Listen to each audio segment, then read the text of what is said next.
नमस्कार दोस्तों। पढ़ाकू एजुटेक के यूट्यूब चैनल पर आपका हार्दिक स्वागत है। आज हम यहाँ पर बेसिक कंप्यूटर अनुदेशक के संबंध में बात करने वाले हैं। क्या अंतिम परिणाम के बाद कंप्यूटर अनुदेशक की कट ऑफ बढ़ेगी? आज हम इसी के ऊपर चर्चा करने वाले हैं। इस एनालिसिस को समझने के लिए आप वीडियो को पूरा जरूर से देखें ताकि आपको ये अच्छी तरीके से समझ में आ सके। आइए हम बात करते हैं। आरएसएम एसएसबी के द्वारा जो कुल सफल अभ्यर्थी घोषित किए गए हैं वो हैं 7,069, जिसमें से एनटीएसपी में कुल सफल अभ्यर्थी हैं 6,873 और इसी प्रकार टीएसपी में कुल सफल अभ्यर्थी हैं 196। दोस्तों, अभी तक आपने चैनल को सब्सक्राइब और लाइक नहीं किया है तो please subscribe and like the channel. अब हम बात करते हैं बेसिक कंप्यूटर अनुदेशक में जो नोटिफिकेशन में जो एनटीएसपी की कुल सीट दर्शाई गई थी वह है 8,974। उसमें जर्नल की जो सामान्य सीट है वह है आपके पास 2,322। इसी तरीके से हम बात करें जर्नल की जो फीमेल की सीट है वो है 665। इसी तरीके से ओबीसी की बात करें तो वो है 1,314। ओबीसी की फीमेल बात करें तो वो है 378। इस तरीके से ईडब्ल्यूएस की बात करें सामान्य सीट तो वो है 632। इसी तरीके से ईडब्ल्यूएस की जो फीमेल सीट है वो है 186। यदि हम इनका टोटल करें तो ये हमारे पास होते हैं 5,497 सीट। भर्ती में जो कुल सीट दर्शाई गई है वो है 8,974 जो कि एनटीएसपी की है। एनटीएसपी में कुल सफल अभ्यर्थी जो घोषित किए गए हैं वो है 6,873। अब ये वो सीट्स हैं कि इतने कैंडिडेट तो लिए ही जाने हैं। अब हम यहाँ पर बात करें, इसमें भी जो सबसे ज्यादा कैंडिडेट होते हैं वह होते हैं ओबीसी सीट के अंदर। जब हम बात करें कि 2322 कैंडिडेट यहाँ चले जाएंगे, उसी तरीके से ओबीसी और जो ईडब्ल्यूएस की सीट्स हैं वहां पर सफल अभ्यर्थी घोषित किए जाएं तो अगर हम जर्नल के, ओबीसी के और ईडब्ल्यूएस के, तो सबसे पहले जो सीट फिल की जाती है वो है जर्नल की, जिसमें 2322 लोग चले जाएंगे।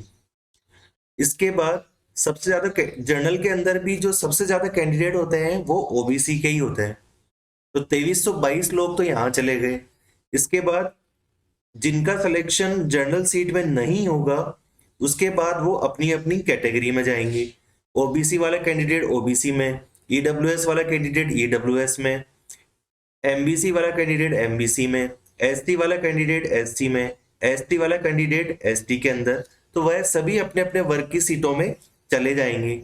अगर हम इस प्रकार जर्नल की सामान्य सीट जो कि 2322, ओबीसी की सामान्य सीट 1,314, इसी तरीके से ईडब्ल्यूएस की सामान्य सीट 632, अगर इनका टोटल करें तो वो होता है 4,318 सीट।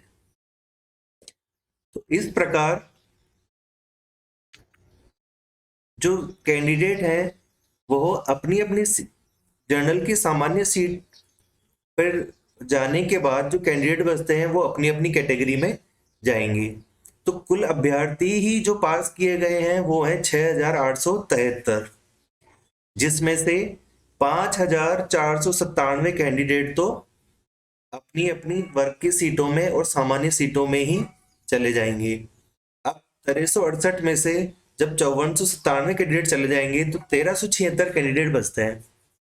तो अगर उन कैंडिडेट्स को एससी एसटी या अदर कैटेगरी में माना जाए तो इस प्रकार अगर हम कट ऑफ बढ़ने की संभावना करें तो वह केवल ओबीसी व जर्नल के अंदर ही बचती है, क्योंकि जर्नल में जितने भी कैंडिडेट सेलेक्ट होंगे उसके बाद रिमेनिंग जितने भी कैंडिडेट हैं वो सब अपनी अपनी वर्ग में जाते हैं।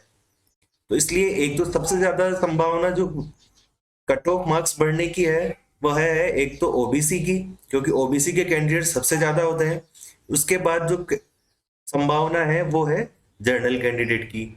तो वह भी जो कट ऑफ में वेरिएशन होगा वह भी ज्यादा से ज्यादा 1 मार्क्स तक संभावना है, क्योंकि 1 मार्क्स के अंदर भी काफी बच्चे इस रेस के अंदर आ जाते हैं।